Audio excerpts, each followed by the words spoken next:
This is a continuation of Wendigo Part 1. If this is the first episode you're listening to, then please go back and listen to Part 1 first. Thank you.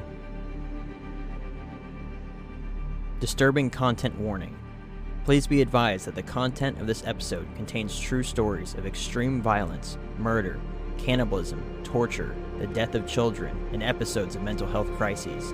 If you're sensitive to any of these topics, it's advised that you exercise extreme caution or avoid this episode altogether. Last time on Infinite Rabbit Hole.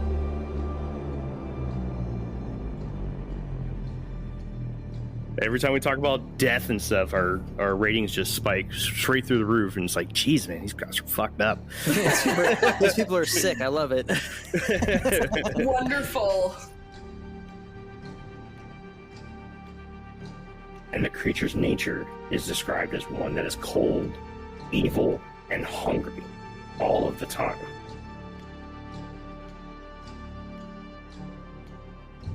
I'm looking at a map right now, and guess what's right over Minnesota? Inland.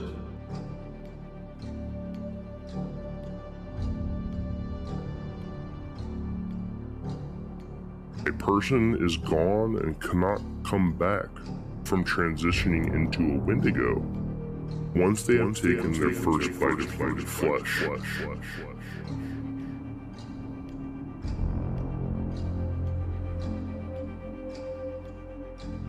The Wendigo doesn't have any lips around their mouths. This is because the hunger for human flesh is so bad that they will eat their own lips as one of their earliest meals.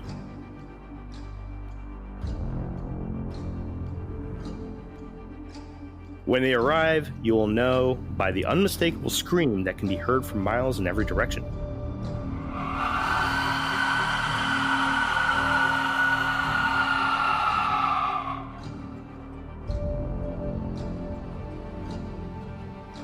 And then the last straw with this guy was he ended up trying to leave a group of kids into the forest. And that was when people had had enough. He claimed that the evil had washed over him as he leveled his rifle at his son's head. Swiftrunner began eating the child, and did so for many days.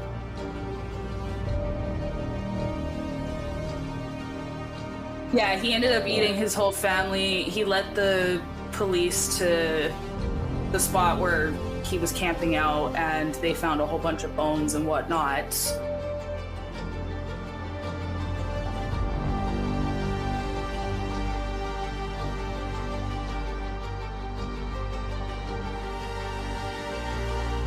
Welcome back Welcome back. Welcome back. Welcome back. to Infinite Rabbit Hole.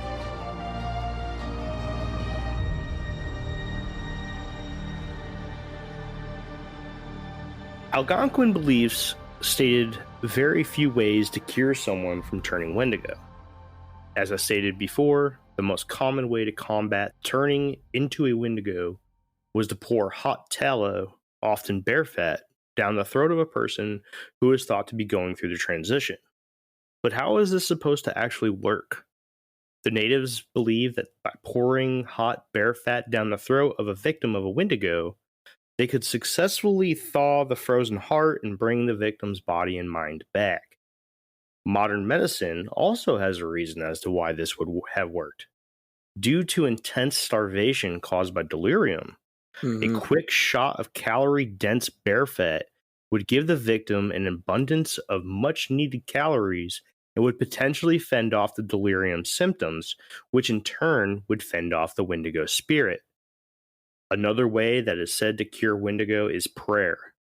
Although there are no actual documented cases in which this is said, there are plenty of secondhand stories from natives and pioneers claiming that they witnessed or knew someone who was cured of the Wendigo by prayer.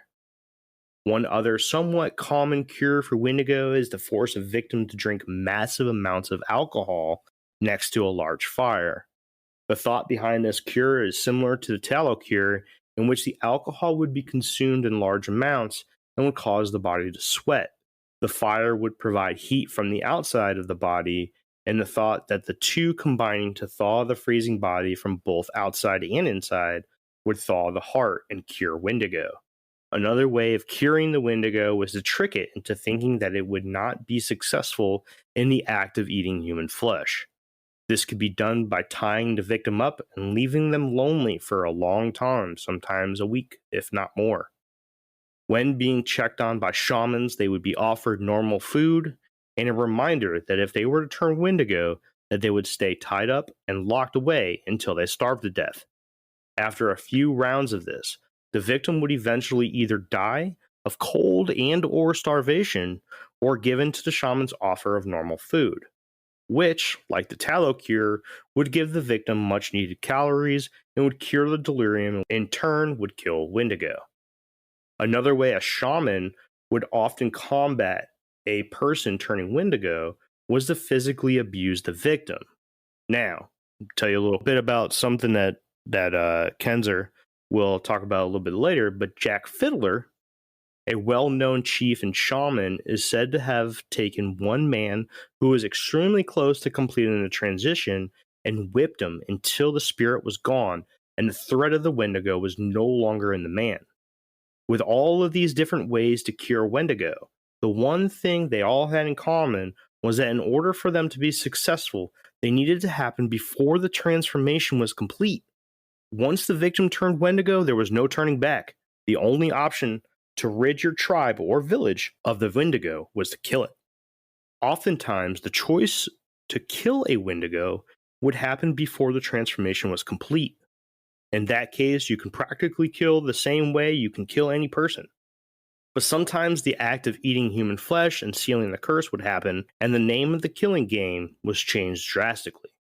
Another issue that would sometimes come up when deciding how to get rid of the problem was the decision to target the victim or the spirit.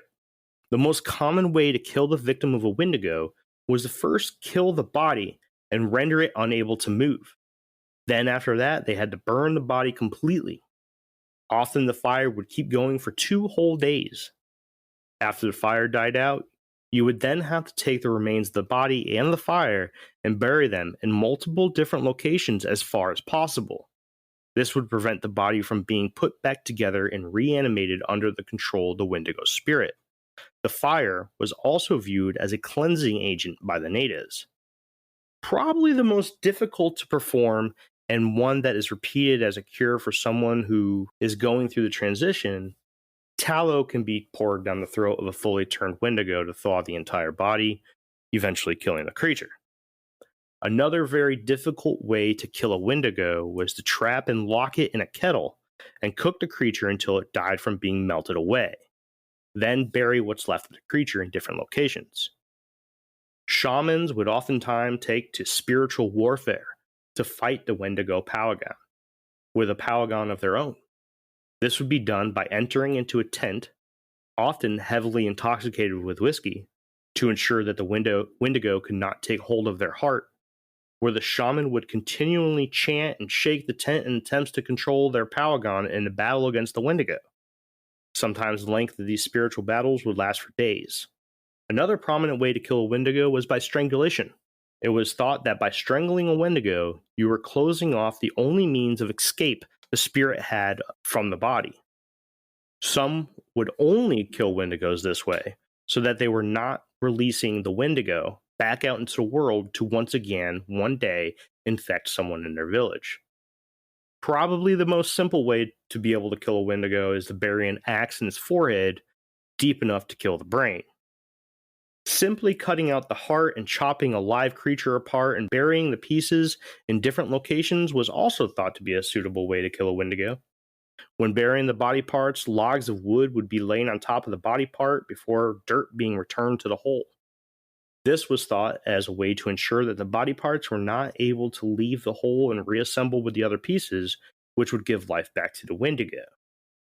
Many European pioneers claimed that the way to kill a Wendigo was with a silver bullet or stake to the chest to shatter the frozen heart. There are a few things that stick out here. Silver was a very common killer of supernatural beings in Europe, the most popular being the vampire and the werewolf. You can see the difference in culture when describing ways of killing the creature.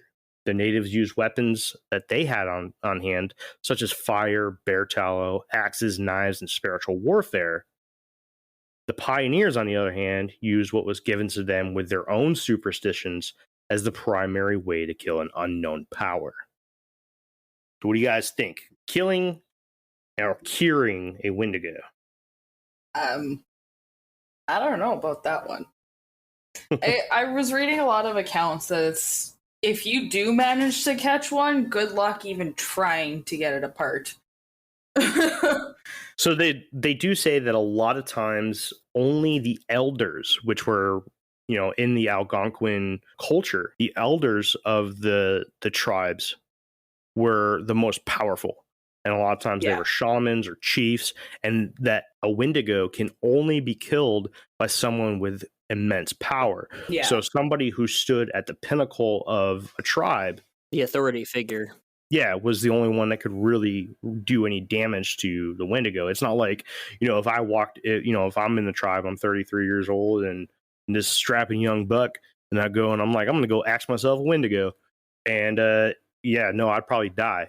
And then you end up disemboweled and eaten. Exactly. Yep. Mm-hmm. You'd be poop. Or poop. Yeah. They would do this magical trick that my kids do. Wendigos turn people into poop, and kids turn money into poop. It's freaking great.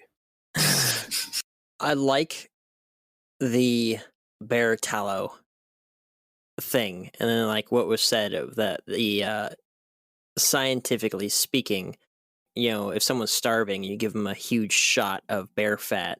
It's like it rejuvenates them. Right. It reminded me, not entirely related, but it reminded me of a YouTube channel that I follow. I follow quite a few survivalist like YouTube sort of channels, bushcrafting sort of things. One is actually Zach Fowler from the Alone Show. Another one is the Wooded Beardsman, and then a couple other guys. But one of them, I can't remember which one, but they decided to do like some 7-day wilderness survival challenge where they were only eating fish. And even though that they were eating a pretty substantial amount of fish, because they weren't eating the eyeballs and the brain and the skin and the cheek meat and all that sort of stuff, and they were just eating fillets, they actually started starving because they weren't getting the amount of fats and oils that you need to survive. Let alone, it's hard enough, most people, in situations where they're not eating the same amount of sugar, and you'll start getting headaches, because your body's withdrawing from it in the same way you would withdraw from a drug, or, carbs and all that sort of stuff. But if you're not getting fats, you can starve even if you're eating meat all the time. And what these guys were doing, they would literally just be chewing the same piece of fish in their mouth just for minutes and minutes and minutes. And they're like, I can't swallow it. Like my brain is saying, I don't want this anymore, because it wanted fat. And then the next time they did it, they ate all that stuff, the skin that has very important oils in it, the eyeballs, the brain, all that stuff, because of the fats that are in it. And they were totally fine. And so it that totally registered with me that would in fact work, because people do that, and you'll see that in the Alone Show too. They'll survive for so long, and it gets to a point with a lot of people where they're out of food, and literally all that they'll talk about is just like, oh my gosh, I just want a big giant piece of fat. And then they'll eat it and they'll be like, oh, it's like butter. It's so good. And it's just like, when we cut the gristle off of a steak, they're just like, oh my gosh, this is the best thing ever. It's because your body will crave that, because it's filled with so many nutrients that you're deficient in. Mm-hmm. And so that totally makes sense to me. Now, boiling bear tallow, I would hope that if this was a practice that was used on people if they're crazy and their body's eating itself and their minds and their brains boiling because they're not getting the nutrients they need and they're going insane, if this was a practice that was actually used on people, I would hope that it wasn't actually boiling bear tallow, because it was. I think that would cause some other issues too. It may snap their mind out of it, but then you're burning the inside of someone's body, which warm, okay. In this book I was reading, right? Yeah. They would say that it was oftentimes that immediately after pouring the boiling tallow down their throat, their body would collapse and fall asleep for almost a day or two. Oh, no way. where the natives were thinking the way that they translated this was that the spirit of the man was fighting the spirit of the Wendigo, and the bear tallow was helping it. It was a weapon. But actually what was happening, we look at modern medicine and stuff now, they're in shock. Yeah. Like they knocked the fuck out from the pain. They just got secondary burns in their throat and their esophagus. Oh, yeah, dude. Yeah. Ouch. Oh my goodness. See, yeah, and that's where it comes into the thankfulness that we have for modern medicine and all sorts of stuff, because, even though introducing fat into someone's starving body might be the best way to zonk them out of like that sort of a predicament, not doing some medieval type torture where they're just like, if you ever look into how they treated women of hysteria because, they weren't getting their needs met with their husbands and stuff. And they were just like, these women are crazy. And they're just like, they must be possessed. And, they're just like the way that people cured diseases and all that stuff. There was some good stuff. And sometimes they'd make them drink mercury. So it's just like, it's like they had the right idea. Certainly, whether they knew it or not, of course, they're just like, oh, this will warm up their internal, temperature and thaw out their heart or whatever. There's the lore and the legend mixed in with an actual good practice to do, but it was just that bums me out, man. It's like, so not only are they suffering mentally and physically because of this predicament that they're in, but then also they might die regardless because of this cure for it, or this we're gonna kill the Wendigo spirit inside of you type stuff. But it sounds like, honestly, like a lot of what you were describing, like the strangulation, all that stuff, it sounds like regardless, they're like, we have to kill the Wendigo spirit, so they just killed the person. Yeah, a lot of times they did. I mean, I don't know how you could really come back from something like that, if you people like that are recoverable. But it really, it just sounds like they're just like, we have to get rid of it. And so we chop these people up and burn them and strangle them so the spirit can't get out. Right. Man, it's rough. Most of the time, if somebody was turning Wendigo, or in their minds they were turning Wendigo, they would request to be killed. They did it as a way to protect their loved ones, or they've already done horrible things. Oftentimes these tribes wouldn't allow somebody with symptoms to even get to the point where they would eat a human. And oftentimes, like, if somebody was really going nuts, they had the idea that the Wendigo tricked them in their mind to eating imaginary human flesh in a dream. Right. It's a Kenzar, you did a great job. This was a super awesome topic to go over. Dark as shit. Oh, so yeah. Our listeners are going to love this. They were like, yes, talk about it. I hope so. More death. So I still have a little bit more until we just open it up and let Kenzar take the reins and let us know some of her stories. Yeah, I got a couple cool ones, I think. The modern Wendigo. Here it is, Jake. Here it is, Jake. You ready? Cue the death metal. You'll get that reference soon, Kenzar, in an episode coming up soon. It's out. Oh, wait, it's out. Yeah, it's the one that just came out yesterday. I have not listened to that one yet. I haven't had a chance. Oh, you get to meet Jeff. Yeah, I haven't listened to the most recent one or met Jeff yet. New guy, Jeff. We recorded an episode on Atlantis yesterday, and it was Jeff's choice, and he knocked it out of the park. He did really good. That was crazy. Atlantis is cool. Yeah. All right, so the legend of the Wendigo has changed quite a bit since the original tellings and has been taken up as a completely different animal to some people. The real problem with the modern Wendigo is that most people who describe the creature as an upright walking deer or other agulate have no idea of the original stories.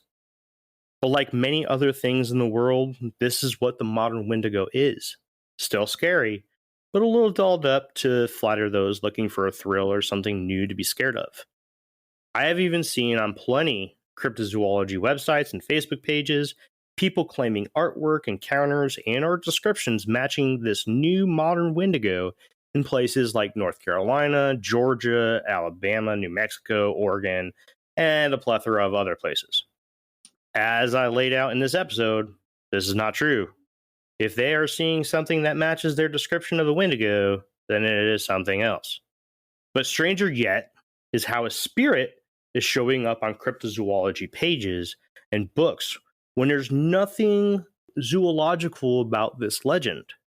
For those cryptozoologists, quote unquote, out there, I just want to lay a friendly reminder that the word cryptozoology is created by the mashing of two words, crypto, meaning secret, and zoology, which is the scientific study of behavior, physiology, classification, and distribution of animals. Put that together, we have cryptozoology, the study of behaviors, physiology, classification, and distribution of hidden animals, not spirits, legends, or lore, no matter where they come from.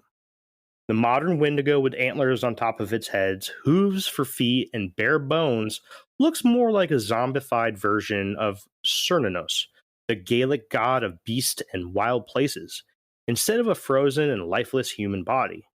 There are, however, many different upright walking deer-like creatures that do fit into the world of cryptozoology. Deerman is a name given to many creatures around North America and is said to look similar to the modern description of the Wendigo, but doesn't have the torn flesh and zombie-like look. The most famous Deerman cases are from Illinois, Ohio, Oklahoma, Delaware, and in a few states along the Appalachian mountain range. Jake, do you want to tell them where they can hear a story of a Deerman? In Finland. No, Randall's story. Oh yeah, in the Appalachian Tales. Appalachian Tales. That's right. Yeah. In Finland. In our first season, we sat down with a man by the name I of almost Randall. said Shenandoah. I don't know why that came out. A little north. We sat down with Randall and talked to him about a lot of his encounters in his hometown in North Carolina along the Appalachian Mountains. It had breasts. It had did. one breast. It had one breast. One singular breast. But he did lay out a story where he saw a creature with a person's body with a deer head with antlers and everything. So if anybody's interested in that, please check it out. What I just said there was definitely a shout out to one particular person who I had a very petty and public argument, but I put him in his place and he quit that Facebook page. I won. fucking champ. But yeah, that's what that was. If that person's still listening to the podcast, I doubt it. Anyways, I'm going to go ahead and finish up here with, of course, I cannot do an episode without mentioning Bigfoot. The Bigfoot. Some believe that the physical sightings of the Wendigo are cases of mistaken identity, and they are in fact Sasquatches instead. In fact, to some native groups, the name for a Bigfoot-like creature is the Weteko. It is thought that these versions of Wendigo/Bigfoot creatures are strictly carnivores and are very dangerous. This version shares the constant hunger aspect of Wendigo with the spiritual version, as it is always hungry and can never fulfill the hunger. The version of Bigfoot is outlined as the 5th type of Bigfoot in the 10 different types of Bigfoot list that we highlighted in the first episode of this season, being season 4.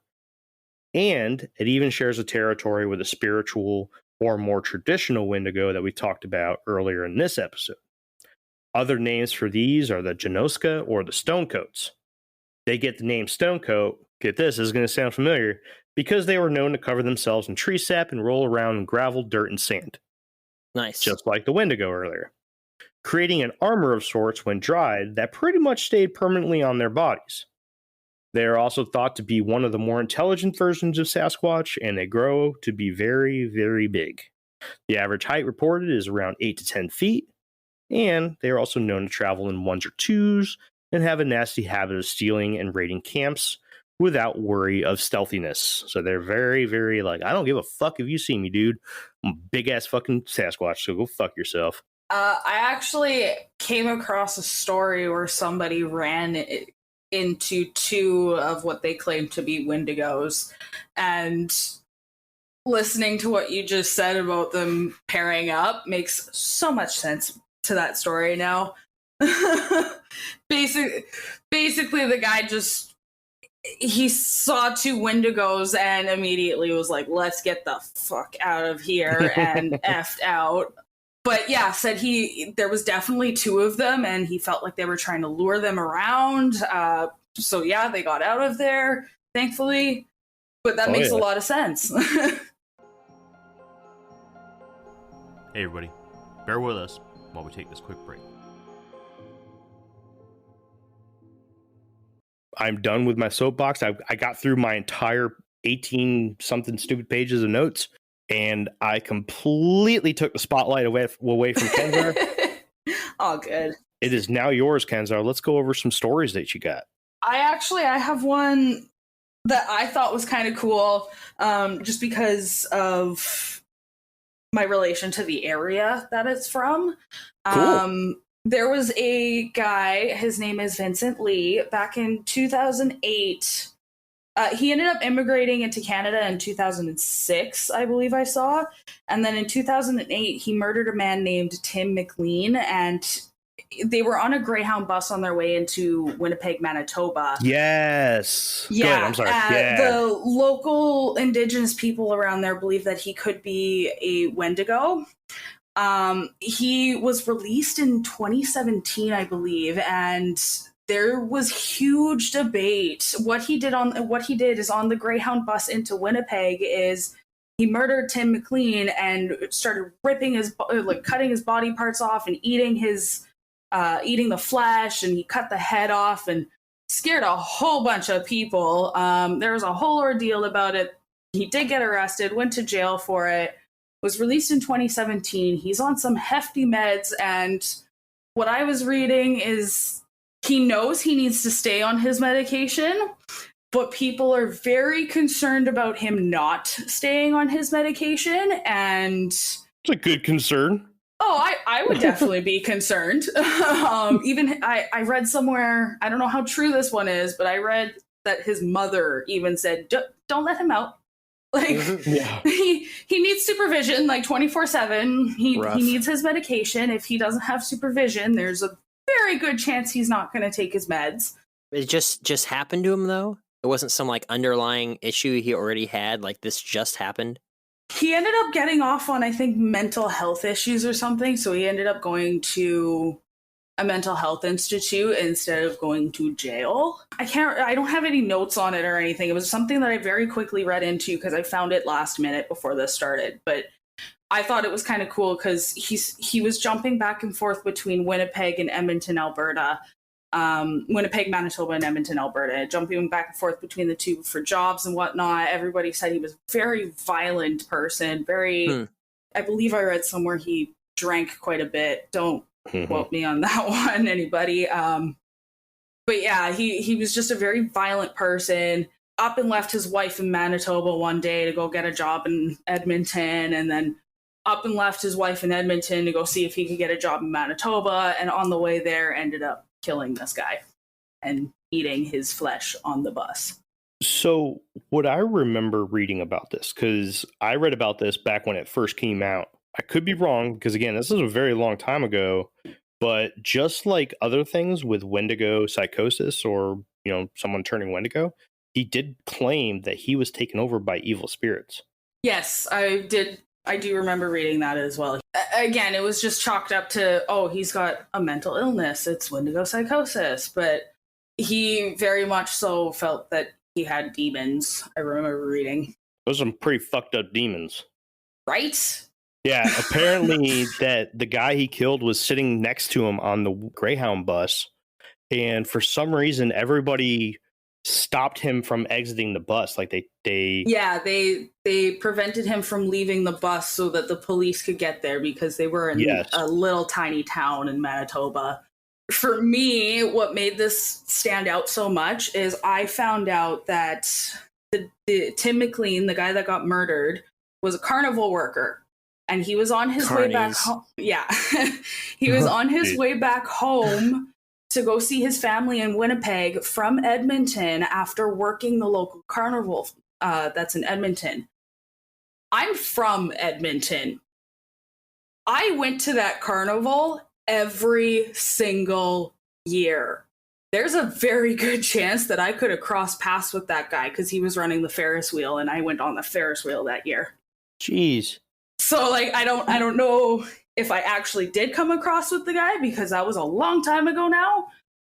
But once I found out he worked for that carnival company and was in the city that year, I know for a fact I went to that carnival. There's a chance I could have crossed paths with that guy. Fuck. It gave me chills. Imagine all the people that were getting on that Ferris wheel where he was just like, he could have potentially been like, I'm going to eat this motherfucker. It's like, damn. Yeah. That's actually how I found the story, is somebody, I came across a comment somewhere about it that somebody crossed paths with Tim McLean the day before he was murdered. But they let the guy go. Yeah. That's crazy to me. Yeah. That's crazy. He changed his name and everything. I can't remember what the hell he changed it to, but like, I don't blame the guy for changing his name at all. But what was his name? Vincent Lee. Vincent Lee. So he probably changed it to not Vincent Lee. It's I think it's like Will something or other now. It's a very basic name. John Smith. Yeah. What you talking about? John Smith, dude. Yeah. So I remember something else about that too, where apparently they had tracked down like a newspaper in his house or his home that had an article on the Wendigo, and that he had like this crazy idea of eating people pop up from the article he read. Was that part of something that you I read? did not come across that. No. That's interesting. No, I did not come across that at all. Yeah, that would be a major psychology thing. Oh yeah. That would be interesting. Now I kind of want to look that up again because I haven't seen that in a long time. Again, for me, it was a very quick research thing. I found it maybe like an hour or so before we started recording here, but very, very quick research thing that I came across, and it caught my attention because it was Edmonton, and I'm from Edmonton, and then again, I found out he was a carny, and I could have crossed paths with the guy, which gave me, honest to God, gave me chills. That would give me chills. Could you imagine, like, being somebody who went on that Ferris wheel, you know, being creeped out by some dude who was like, hey girl, you look like a snack, and you like realizing that and realizing who it was, and like he wasn't like trying to hit on you, he was like literally telling you like, he's like, dang girl, nice ribs. No, the guy that got murdered was the carny. Yeah. The guy that got murdered was the carny. Vincent Lee was an immigrant from China. He immigrated in 2006. Oh, see, I'm sitting here thinking what's the dude No. The carny was the guy that got murdered. I was like, dang, that's crazy. Oh, okay. Well, that's not nearly as bad. Oh man, if it was the dude who went cannibal, that would have been crazy. Yeah. That would have been nuts. That would be a whole other story. That completely different story, but I want to dig into this because I'm just concerned that they let the guy go with the promise, be like, now you're going to take your meds, right? And he's like, yeah, I promise. And they're like, okay, well, don't need anyone. Again, that was an art, like, again, he was released in 2017. And at the time, they said they were going to keep him under supervision. I couldn't find anything more about the guy. Again, quick research, but I couldn't find anything more about the guy past 2017. So I'm assuming he's behaved and stayed under the radar since, but... Just eating people under the radar. Yeah. How about this idea? How about we put it out to the fans, since we have a special co-host today? Find him. Right? Bring him to the show. If you want to hear us do a deep dive into this particular story, because I'm sure there's a lot there. We could probably get a whole episode out of this. At least conversation-wise, right? Oh, yeah. If anybody listening to this episode wants to hear us do a deep dive into this, let us know, and we'll invite Kenzar back on for another episode to do a deep dive into this particular case. What do you think, Jake? Yes. Done. I'm down. Kenzar. I'll come more prepared. No, you're fine. You're totally fine. But this sounds like a pretty cool case to get into. I mean, it's got some gruesome shit. It definitely is interesting. What's even crazier is that I left so much out about the Wendigo that we could do a whole nother episode about the same length. Like I literally, Oh, yeah. There's so much more. Like I mentioned shapeshifting. We didn't even get into calling people into the woods or,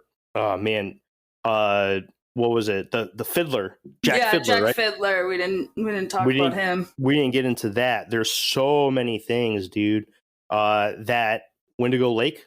Yeah. That is a creepy place. There's a lot more. Well, of course it's creepy. They named it after a cannibalizing spirit. Oh, dude, let me tell you, it's nuts. I kind of want to go there and investigate. Let's go tomorrow. I'll just UA. Yeah. If anybody wants to know a little bit more about Wendigos, there's enough information out there for us to do another one of these and have fresh information the entire time. Man, I really want to get that guy on. I went to school with a guy when I was getting ready to move to California, that his dad, he's from Minnesota, and his dad and his entire like logging crew saw a Wendigo like running through the woods, and it was exactly how everyone describes it. They said it was like super tall, it had a deer head, and it had long spindly like legs, and it was running on its legs like, you know, like a human, crashing through the woods.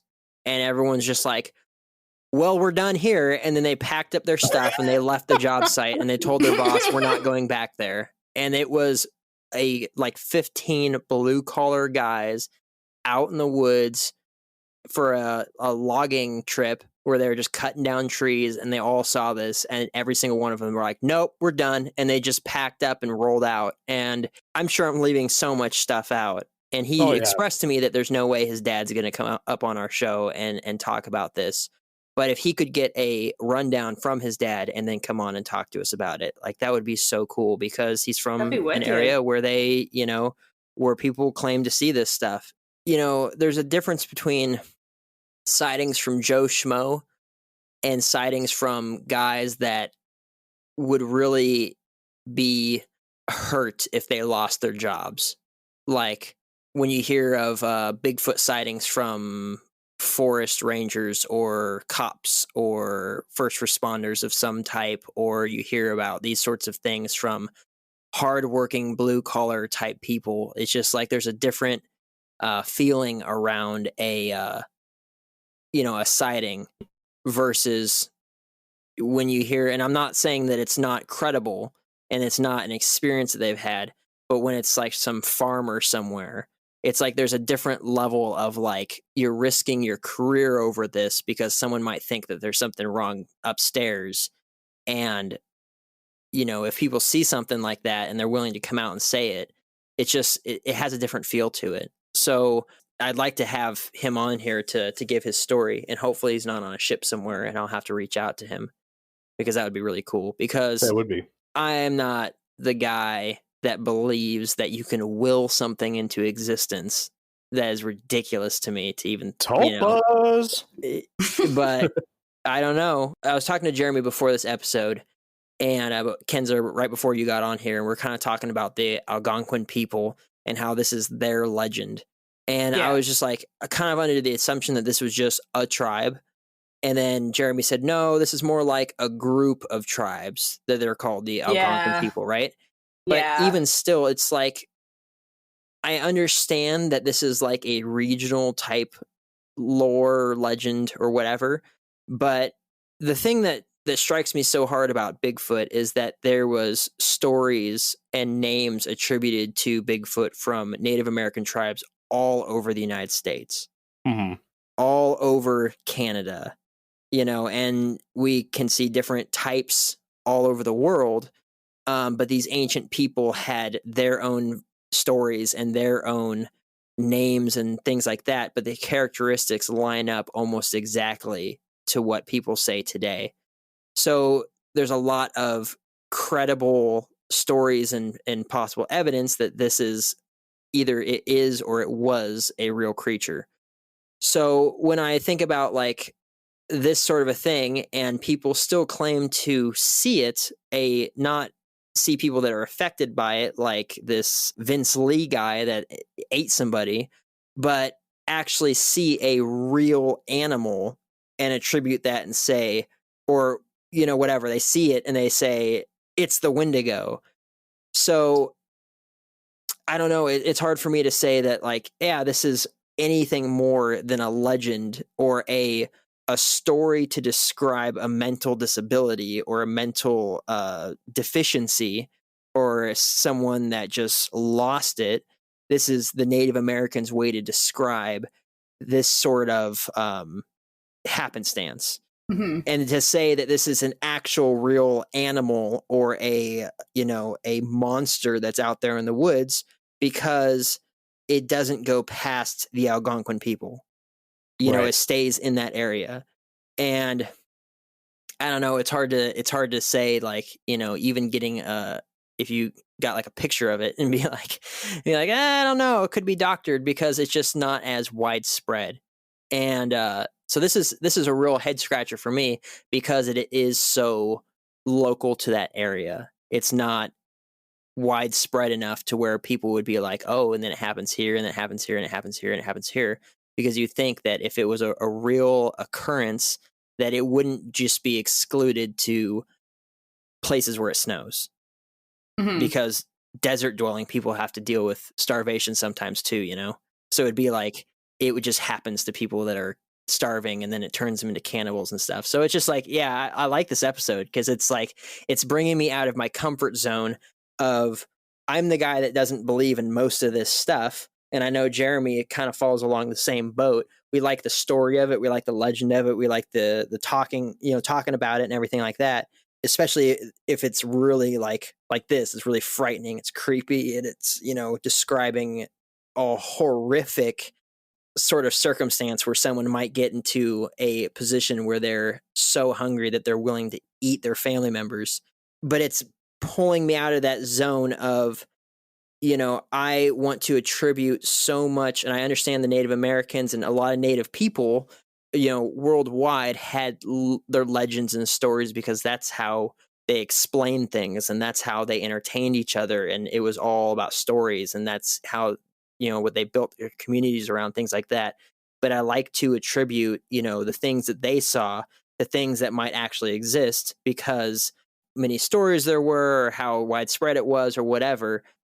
Really, when it comes down to it, this country is really, really young, and that's pretty much as good as it gets most of the time for like really old legends and things that could be real, right? You follow what I'm saying? It's like, does Yeah. that make sense? Oh, It's yeah. just like, it's like, but for something like this is like kind of bringing me out of my comfort zone and getting me to, it's just like, but people still see it, right? People still, or they claim to see it. They see something. claim. You know, I'm not going to say that people aren't seeing something.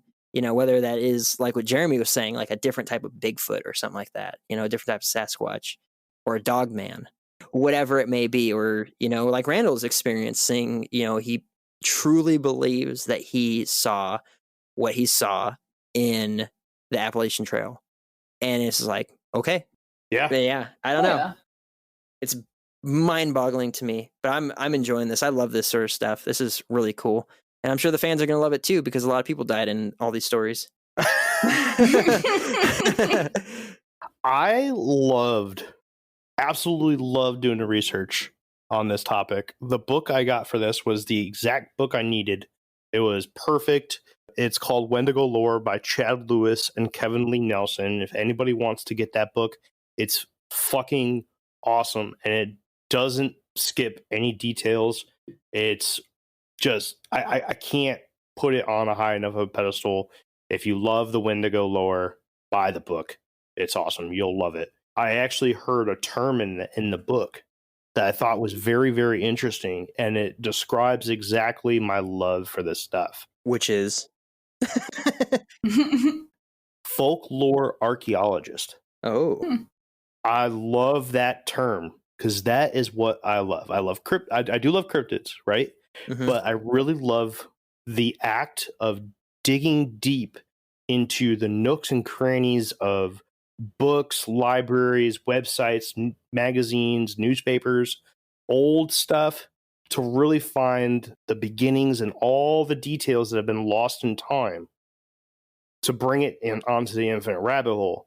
And that is, I think I'm going to adopt that, man. That is something that I really like. If I could describe myself, it would be A folklore archaeologist. Oh, That's dude, it is awesome. I like it. freaking sweet. Love it. This episode quenched that thirst for a really, really good piece of folklore.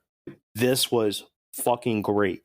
Super awesome episode. Kenzar picked a super awesome topic. Wendigo wasn't With even... your help.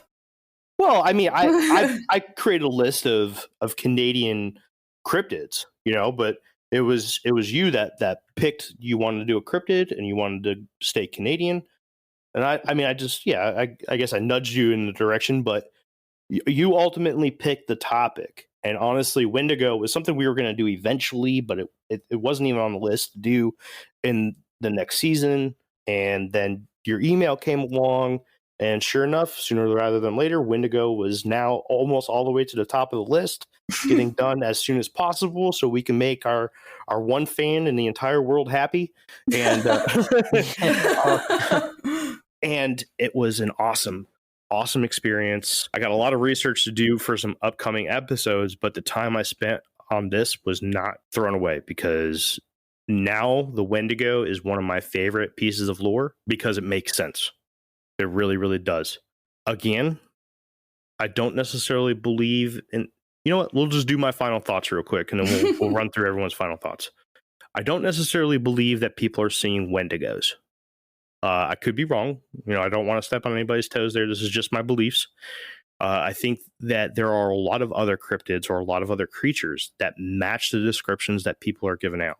Bigfoot, deer man, even the Lookaroos, dog man, The rake, skinwalkers. Exactly. All kinds of stuff that could be potentially what people are seeing. Or even things like grizzly bears or deer themselves. You never know. There's a lot of stuff. And when you create a hunger, or you're in a situation where you're living out in the middle of nowhere in times of no technology or anything, and you're suffering from seasonal whatever it was, disorder, right? Seasonal allergies, yeah. Seasonal allergies. When you're suffering from seasonal allergies in the winter, you could be seeing something and not really translating it correctly. Think of it like this: if they go crazy enough to want to crave human flesh, why is it such a shot in the dark to think that they could potentially be seeing something that they're not actually seeing?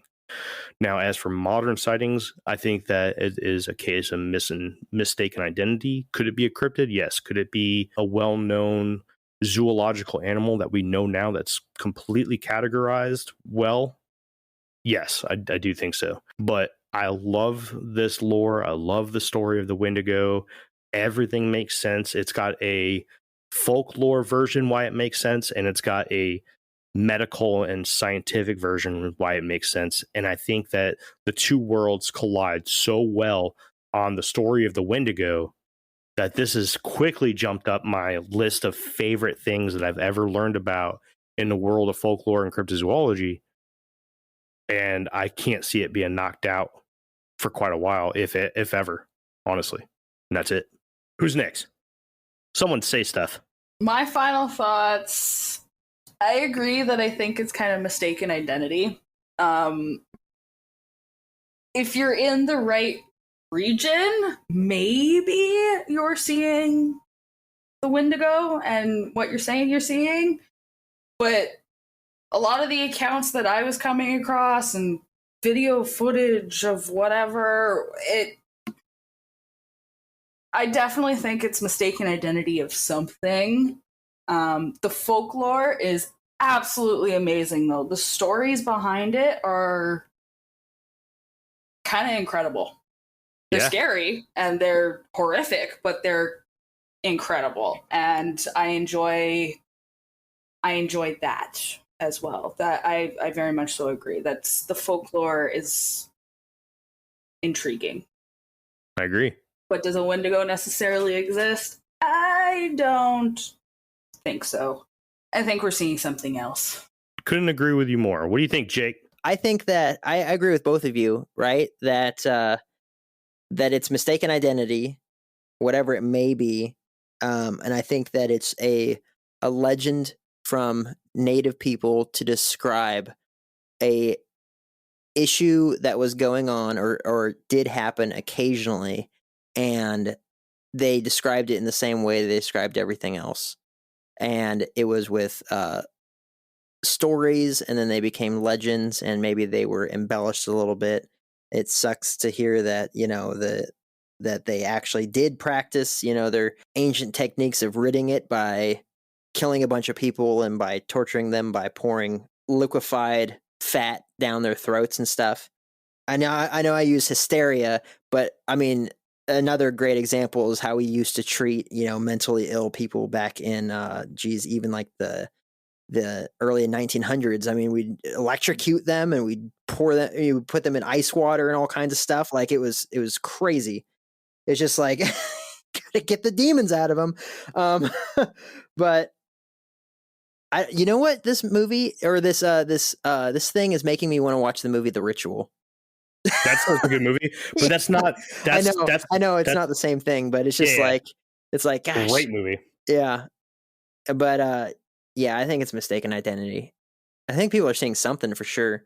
It's hard to chalk up every single time someone sees something and say, "Oh, it's just the shadows in the woods," and be like, "No."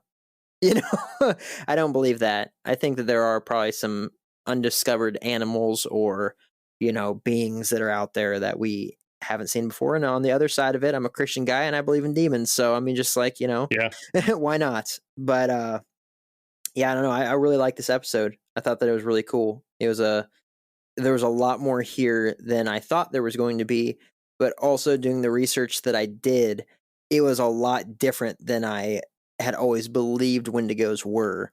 I always thought that it was just like another type of deer person or something like that. The second that I started researching it, and it was like, oh, a whole bunch of death and cannibalism. Interesting.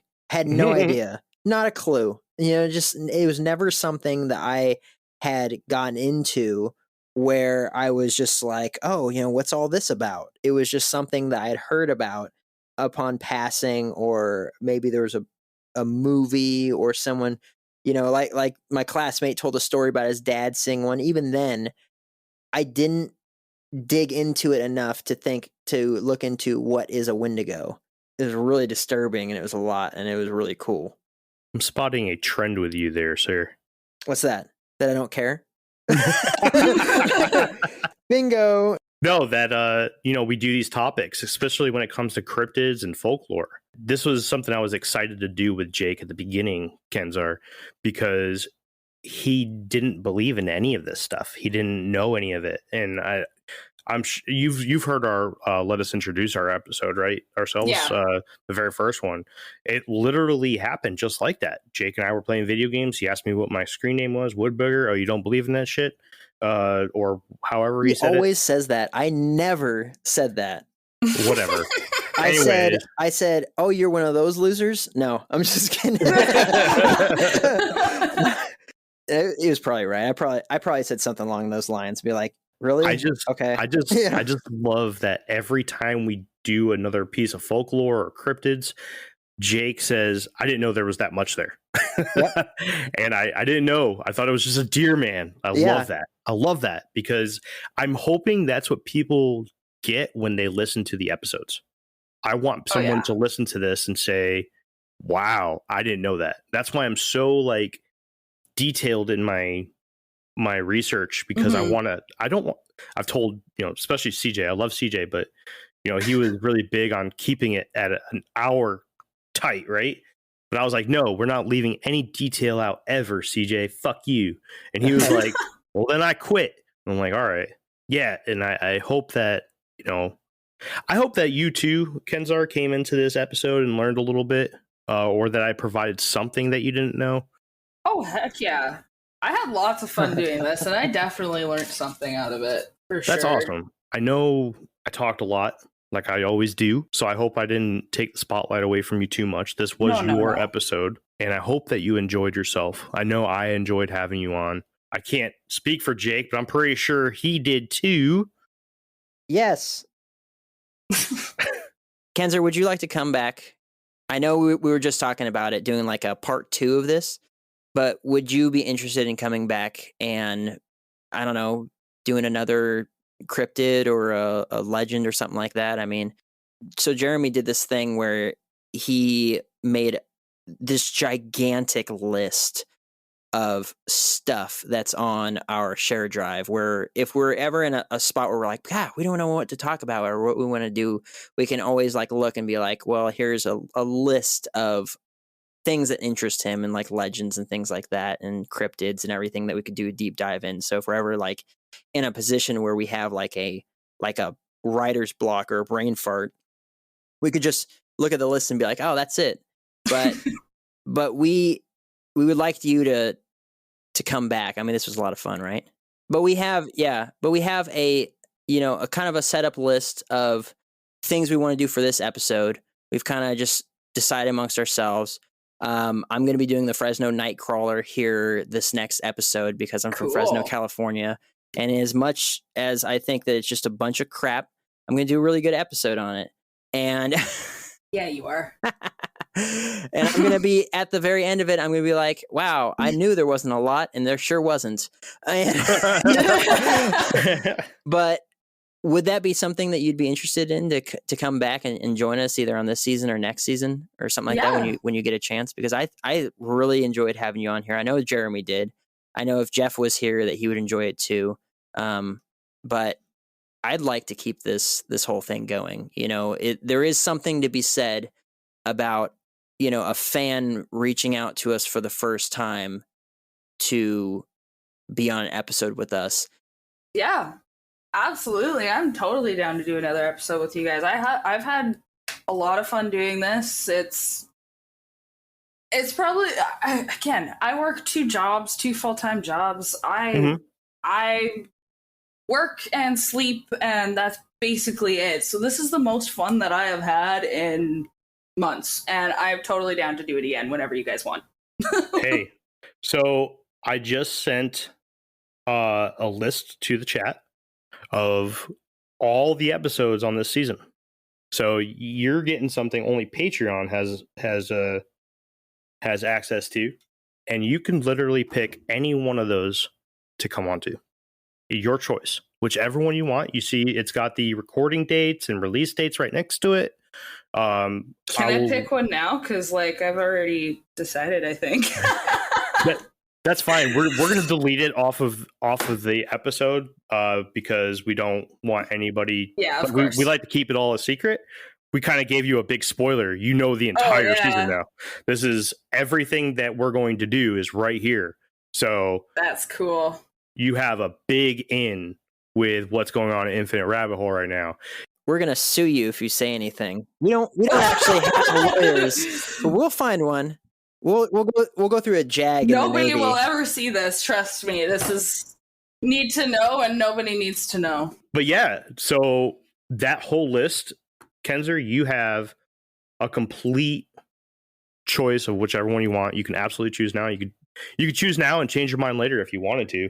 But those are the dates and those are the topics.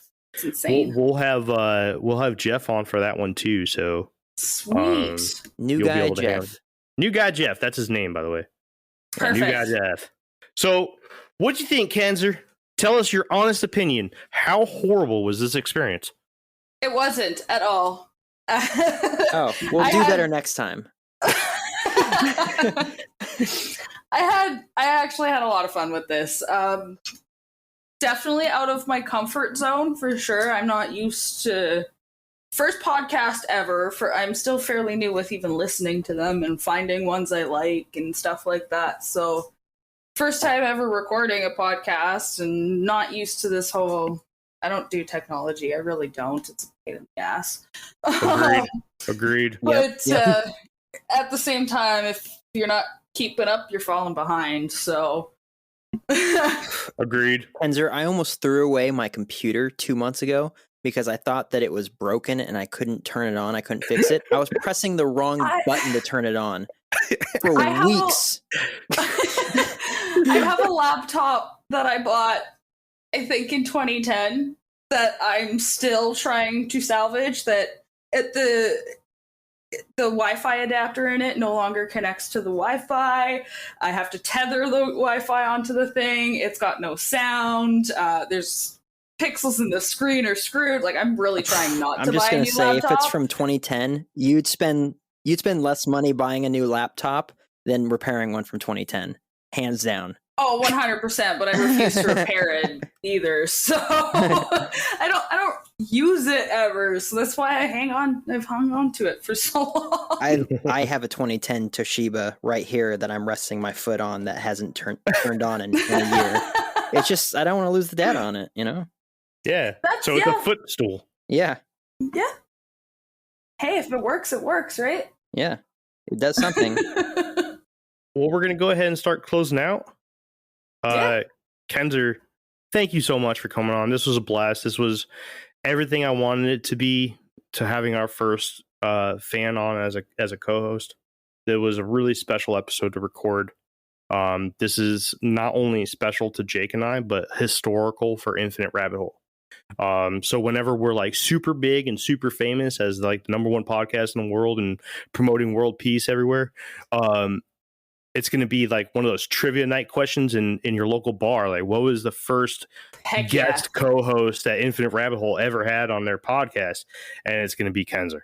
So, I just want to say thank you for making our history that much better.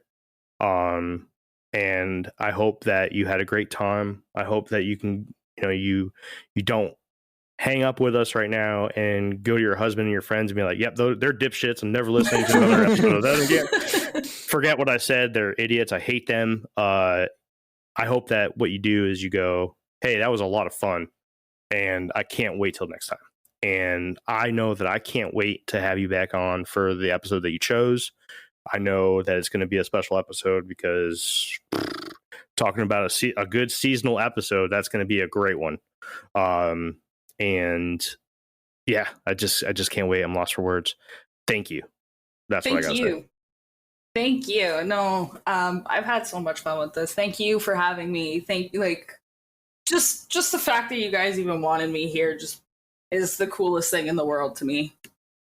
So I'm sitting over here happier than a pig in mud. You guys have no idea. I've had so much fun with this. Thank you so very much for having me on your guys' show. But actually earlier you said I'm happier than a pig in crap, and now it's happier than a pig in mud. So which is it, Kenzar? You know what? I'm just someday it depends on the day, really. I'm not gonna lie, I'm a construction worker, so I have a filthy mouth. Oh no. We're sailors. And we I also tried do that. really hard not to. Especially lately, I've been trying really hard not to swear, especially online, because I just finished my schooling for my apprenticeship. And congratulations! Thank you. For sure. But I did get in trouble a couple times for my mouth. So, are you fudging kidding me? No. I wish I was, but that's funny. It's okay. Kenzar's got a potty mouth, everybody. Ew. I'll own it. Ew. I'm a plumber, okay?